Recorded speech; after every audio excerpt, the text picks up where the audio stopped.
శ్రీ గురుభ్యో నమః శ్రీ మహాగణపతే నమః. సింహరాశి వారికి రాబోతున్నటువంటి సెప్టెంబర్ నెలలో ఎలా ఉండబోతుందని నేను చూద్దాం. సింహరాశి వారికి సెప్టెంబర్ నెల ఎలా ఉండబోతుందని తెలుసుకునే ముందు ఇప్పుడు గ్రహస్థితి గురించి చూద్దాం. ఈ రాశి వారికి వచ్చేటప్పటికి జన్మరాశిలోకి రవిగ్రహ సంచారం జరుగుతున్నది. అదేవిధంగా కేతువు లాభస్థానాల్లో, రాహుకేతువుల యొక్క పరిస్థితి ధనస్థానంలో ఈ రాశి వారికి కేతువు శుక్రుడితో కలిసి ఉన్నాడు. వ్యయ స్థానంలో బుధుడు, అష్టమంలో వచ్చేటప్పటికి రాహుగ్రహ సంచారం ఉంది. గురువు వచ్చేటప్పటికి రాశి వారికి అనుకూలమైనటువంటి స్థానంలో లేడు. రాజ్యస్థానంలో గురుగ్రహ సంచారం జరుగుతుంది.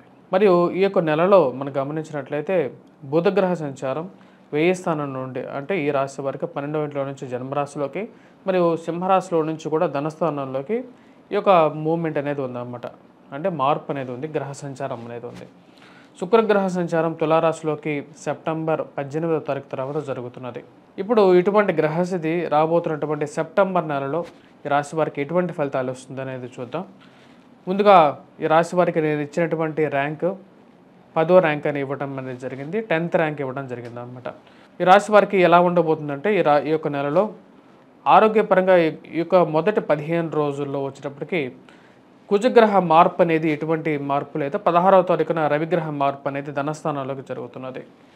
ఈ రాశి వారికి ఈ యొక్క నెలలో ఫైనాన్షియల్ పరంగా కొంచెం అనుకూలంగా ఉంటుంది. డబ్బు రొటేషన్ అనేది జరుగుతుంటుంది.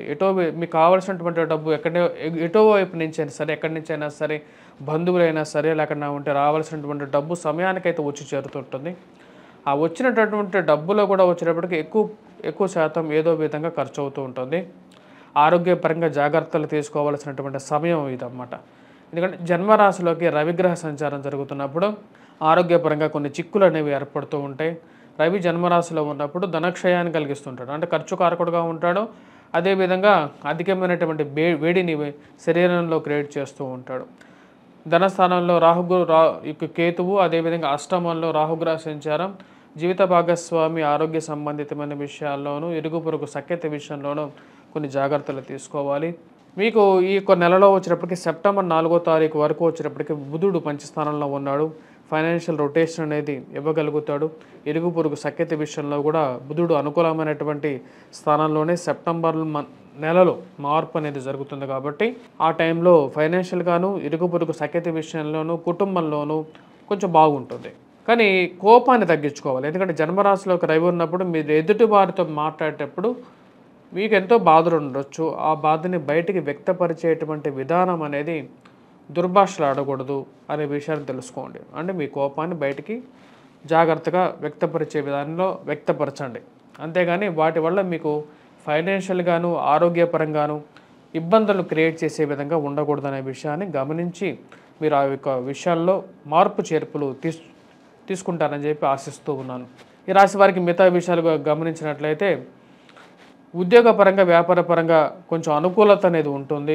లాభస్థానంలో ఉన్నటువంటి కుజుడు యోగ్యకారకమైనటువంటి స్థానంలో ఉన్నాడు, లాభస్థానాల్లో. కానీ ఈ రాశి వారికి గురువు యొక్క అనుకూలత అనేది తక్కువగా ఉంది. రియల్ ఎస్టేట్ సంబంధితమైన విషయాల్లో పొలిటికల్ పీపుల్కి, అంటే రాజకీయంలో ఉన్నటువంటి వారికి కొన్ని అనుకూలతలు అనేవి పొందగలుగుతారు. సప్తమంలో ఉన్నటువంటి శని అంత అనుకూలత ఇవ్వడం వైవాహిక జీవితంలో. ముఖ్యంగా చెప్పాలంటే వ్యాపార పరంగా ఎవరైతే రియల్ ఎస్టేట్ సంబంధించినటువంటి వ్యాపారస్తులు ఉన్నారో వారికి ఒక మూమెంట్ అనేది, అంటే కొంచెం కలిసి రావడం అనేది జరుగుతుంది. ఉన్నత స్థాయిలో ఉన్నటువంటి వారితో కొన్ని పరిచయాలు అనేది ఏర్పడగలుగుతాయి ఈ రాశి వారికి. లాభస్థానాల్లో ఉన్నటువంటి కుజుడు రాజకీయంగా కూడా అనుకూలతను ఇవ్వగలుగుతాడు. మీరు ఎంతో కాలంగా వెయిట్ చేస్తున్నటువంటి కొన్ని పొజిషన్స్ ఏవైతే ఉంటాయో, నామినేటెడ్ పోస్టులు కానీ, వాటిలో ఒకటి కేటాయింపుల గురించి మీకు వార్త తెలియటం అనేది జరుగుతుంది. వాటి కోసం ఎలాగైనా సరే ప్రయత్నించాలని చెప్పేసి మీరు రాజకీయంగా కొన్ని మార్పు చేర్పులు చేసుకోవడానికి రెడీ అవుతారు. అవి మీకు అనుకూలమైనటువంటి ఫలితాలు ఇవ్వగలుగుతుంది.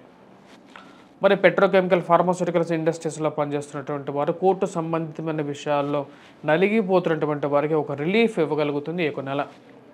ఎందుకంటే లాభస్థానంలో ఉన్నటువంటి కుజుడు అటువంటి ఫలితాన్ని ఇవ్వగలుగుతాడు. భూ సంబంధితమైనటువంటి లావాదేవీలు, అదేవిధంగా ఏవైతే రెవెన్యూ డిపార్ట్మెంట్స్లో కానీ, ఆఫీసెస్లో కానీ ఏవైతే ఫైల్స్ చాలా కాలంగా మీరు వెయిట్ చేస్తున్నారో వాటిలో మార్పు చేర్పుల గురించి, ఆ యొక్క మార్పు చేర్పుల విషయంలో ఒక కదలిక రావడం జరుగుతుంది. కోర్టు సంబంధితమైన వ్యవహారాల్లో ఒక సానుకూలమైనటువంటి ఫలితం జరగడం అనేది మీ మానసిక ఆనందానికి గల కారకంగా ఉంటుంది. డబ్బు ఎంత ఖర్చైనా సరే నాకు ఈ పని జరగాలని చెప్పి మీ నిర్ణయం తీసుకుంటారు. దానికి తగినట్టుగానే ముందుకు జరుగుతారు. వైవాహిక జీవితంలో సప్తమంలో ఉన్నటువంటి శని కొన్ని కష్టాలను కలిగించగలుగుతాడు. ముఖ్యంగా ఏవైతే వ్యవహారిక సంబంధితమైన విషయాలు అంటే ఏవైతే సెటిల్మెంట్ చేసుకుందాం అనుకున్నటువంటి విషయాలు ఏవైతే ఉన్నాయో దగ్గరికి పిలిచి ఆ విషయాలు ఎందుకే తేలనటువంటి పరిస్థితుల్లోకి ఒక సందిగ్ధంలోకి తీసుకెళ్ళిపోతాయి అన్నమాట. అంటే సప్తమంలో ఉన్నటువంటి శని ఎటువంటి ఫలితాలు ఇస్తూ ఉంటాడు. పార్ట్నర్షిప్ బిజినెసెస్ విషయంలో 1-2 సార్లు ఆలోచించి పెట్టాలి ఈ యొక్క రాశివారు. సప్తమంలో ఉన్నటువంటి శని, అష్టమంలో ఉన్నటువంటి రాహువు ఇద్దరు వచ్చేటప్పటికి పార్ట్నర్షిప్ బిజినెసెస్లో కొన్ని ఇష్యూస్ని క్రియేట్ చేస్తూ ఉంటారు. ఆ విషయాన్ని 1-2 సార్లు గమనించండి. కొత్తగా బిజినెస్ ఇన్వెస్ట్మెంట్ చేసేటప్పుడు 1-2 సార్లు మీ యొక్క జాతకంలో అసలు పార్ట్నర్షిప్ బిజినెస్ కలిసి వస్తుందా రాదా, అసలు నాకు సక్సెస్ అవ్వగలుగుతానా లేదా, లేకపోతే ఏదైనా ప్రాబ్లం ఉందా మీ యొక్క జాతకంలో కూడా తెలుసుకోవాల్సినటువంటి ముఖ్యమైనటువంటి సూచన ఇది. ఎందుకంటే 4 అడుగులు ముందుకు వెళ్ళిన తర్వాత మళ్ళీ వెనక్కి రాలేరు లైఫ్ అనేది.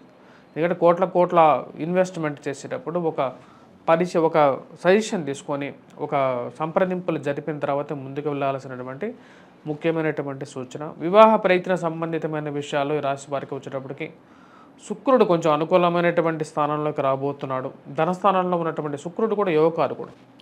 ఫైనాన్షియల్ రికవరీ గురించి అదే చెప్పాను నేను. ఫైనాన్షియల్ రికవరీ ఈ యొక్క నెలలో సెప్టెంబర్ నెలలో కొంచెం బెటర్గానే ఉంటుంది. మాట తీర్పులో కొన్ని మార్పు చేర్పులు, స్త్రీలతో కొంచెం సఖ్యత సౌఖ్యాన్ని పొందగలుగుతారు. గతంతో పోల్చుకుంటే ఈ యొక్క సమయంలో స్త్రీలు మిమ్మల్ని కొంచెం చేయగలుగుతారు. అలాగే పురుషుల ద్వారా కూడా కొంచెం గౌరవాన్ని పొందగలుగుతారు. కానీ ఆరోగ్యపరంగా మటుకు కొన్ని ఇష్యూస్ అనేవి ఎదురవుతూ ఉంటాయి. ఆ విషయాన్ని గమనించండి. మరియు ప్రేమ సంబంధితమైన వ్యవహారాల్లో కొంచెం సానుకూలమైనటువంటి ఫలితాలు, కొన్ని బాధలు అనేవి ఏర్పడుతూ ఉంటాయి. దానికి గల కారణం సప్తమంలో ఉన్నటువంటి శని, అష్టమంలో ఉన్నటువంటి రాహువు ఏదో ఒక కష్టాన్ని కలిగిస్తూ ఉంటాడు. మీరు అనుకోకుండా అన్నమాట కూడా మీకు వ్యతిరేకంగా మారుతుంటుంది.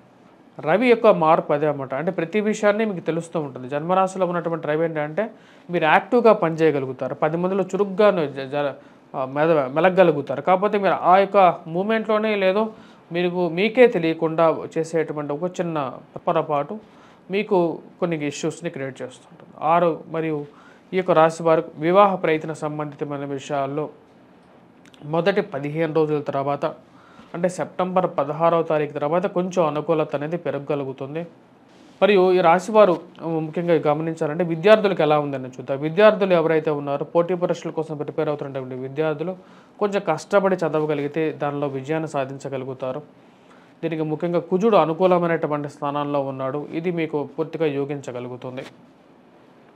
కానీ గురుగ్రహ బలం లేదు. మరియు అదేవిధంగా మిగతా గ్రహాల యొక్క బలం అనేది పూర్తిగా లేదు. కానీ ఒక బలం ఏంటంటే రాశి వారికి ముఖ్యంగా వచ్చినప్పటికీ కుజుడు కొంచెం బలాన్ని ఇవ్వగలుగుతున్నాడు. కానీ జన్మరాశిలో వచ్చినప్పటికీ రవి యొక్క వ్యతిరేకత కొంచెం ప్రతిబంధకంగా అనిపిస్తూ ఉంది.